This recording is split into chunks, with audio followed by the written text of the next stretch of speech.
But I've only got 50,000 words to go before the end of NaNoWriMo. I thought that it'd be easy, but it's not.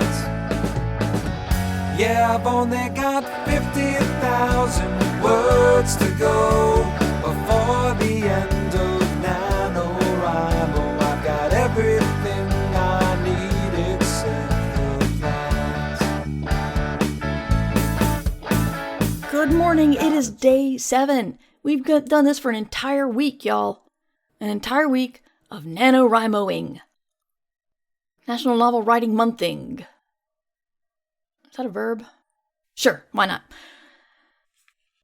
My name is Evil Mur. I give terrible advice. If you could see me now, you'd see me twirling a mustache. People should not listen to me, especially during the month of NaNoWriMo, as I do a daily podcast to either encourage you to keep going or encourage you to quit, depending on how you feel. This is your life, your decision. I'm not the boss of you. I'm just doing this terrible podcast.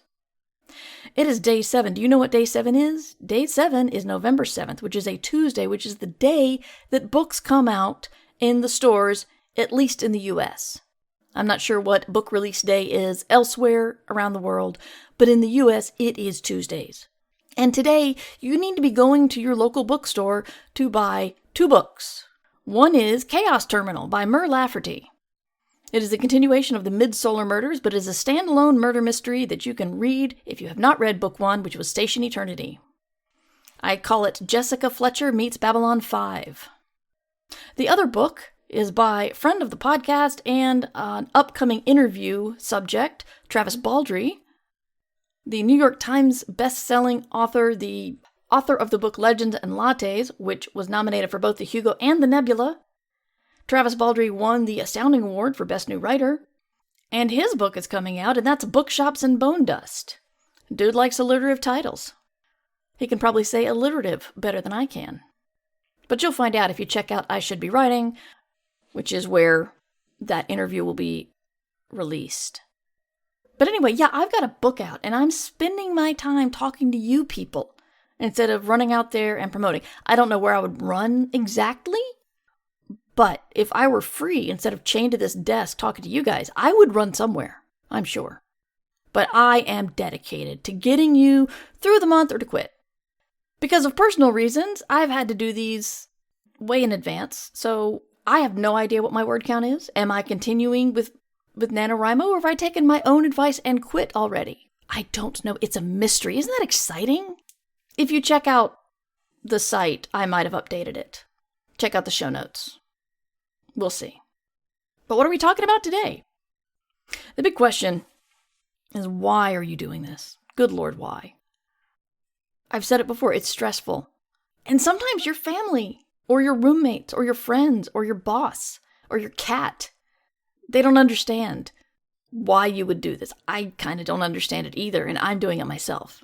Some people do it because they think that putting themselves through a lot of hardship and stress alongside a community builds the community better.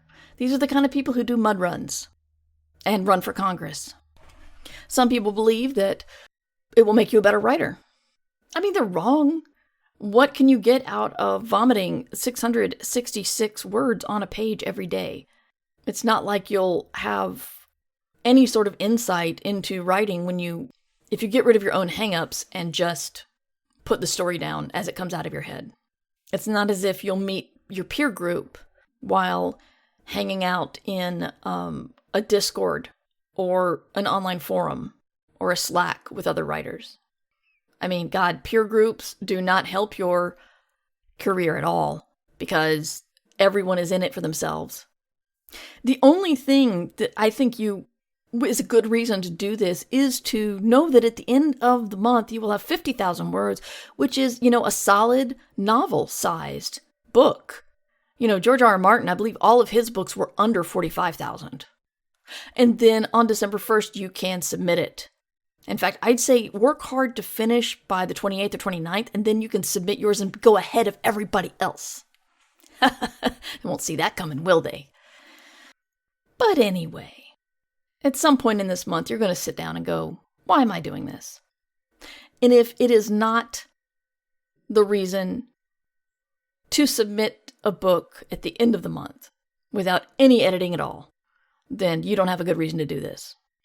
And you should quit and go roller skating. Why roller skating?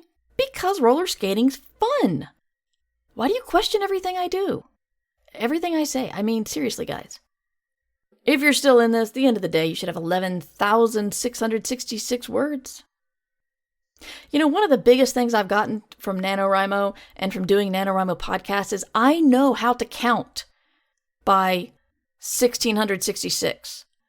I can't count by 12s or 36 or 107, but I can count by 1,666 reliably. What do you get out of NaNoWriMo? My name is Evil Mur. I give terrible writing advice. Don't listen to anything I say. If you want to hear whether I can actually do good advice, check out the I Should Be Writing podcast. Remember, my book, Chaos Terminal, is coming out today. My friend Travis Baldry's book, Bookshops and Bone Dust, is also coming out. One's science fiction murder, the other one is fantasy cozy. I recommend both. The interview with Travis should have already been posted by now, but who knows what I've been able to do in the past couple of days because I'm recording this early. But check out murverse.com or just search for I Should Be Writing on your favorite podcatcher, and you'll get the interview with Travis and the rest of these, whatever they are. But I swear by my shiny mustache that I'm giving you, well, advice. I'll see you tomorrow. Who decided to have Thanksgiving this time of year? Thanks for listening to our daily NaNoWriMo Patreon-only podcast. I'm Mur Lafferty, Murverse.com, and this music is by permission of John Anelio. You can find out more about him at johnanelio.com, Anealio. Thanks for your support. I thought that it'd be easy, but it's not.